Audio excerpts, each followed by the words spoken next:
আসসালামু আলাইকুম। বেশ কিছুদিন উত্তপ্ত রোদের পর আজকে হঠাৎ করে বৃষ্টি পড়ছে, যে কারণে আবহাওয়ার পরিবর্তনের কারণে পুকুরের পানিতে অক্সিজেনের স্বল্পতা দেখা দিয়েছে। কারণ সকালের দিকে যেহেতু আর্দ্র আবহাওয়া ছিল, আর এমত অবস্থায় পুকুরের পানিতে অক্সিজেনের স্বল্পতা দেখা দেয়।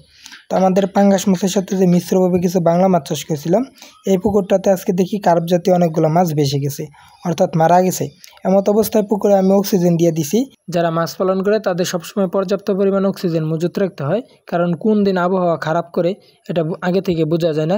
আবহাওয়া যেদিন খারাপ হয় ওই দিন যদি সঠিক সময়ে অক্সিজেন প্রয়োগ করা যায় তাহলে খুব সহজেই মাছগুলো ঠিক হয়ে যায় এবং মাছ মারা যাওয়ার পরিমাণ অনেকাংশে কমে যায়।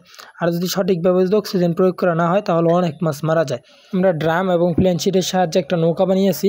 এই নৌকার মাধ্যমে মাছগুলো তোলা খুব সহজ হয়েছে, কারণ এটার মাধ্যমে পুকুরের সব জায়গায় যাওয়া গেছে। যেহেতু আমাদের পুকুরে পানির গভীরতা হচ্ছে 6 থেকে 7 ফিট, এতটুকু গভীরে মাছগুলো তোলা খুব কষ্টকর হয়ে যেত যদি এই ড্রামটা না থাকতো। এবং আমার হাতে যে লাঠি দেখতে পাচ্ছেন, এই লাঠির মাথাতে আমি একটা জালি বেঁধে নিছি।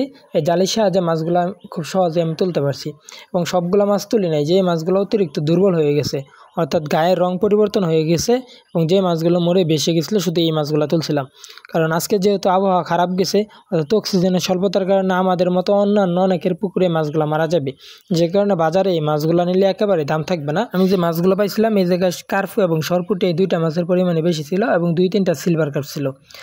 কারণ এই মাছগুলো যেহেতু অতিরিক্ত দুর্বল থাকে, এই কারণে আবহাওয়া একটু খারাপ হলেই শুধু এই মাছগুলো মারা যায়।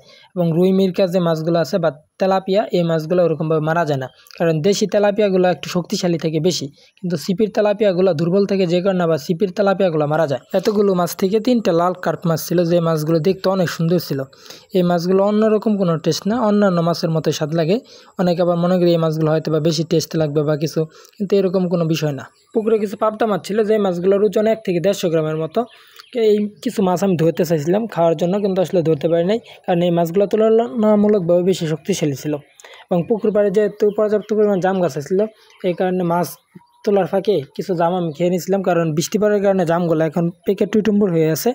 এমত অবস্থায় জামগুলো অনেক মিষ্টি ছিল, তো জামগুলো আমি খাচ্ছিলাম। তো ইনশাআল্লাহ আপনারা সকলে দোয়া করবেন যাতে পরবর্তীতে আরও সুন্দর সুন্দর ভিডিও দিয়ে আপনাদের সাথে উপস্থাপন করতে পারি।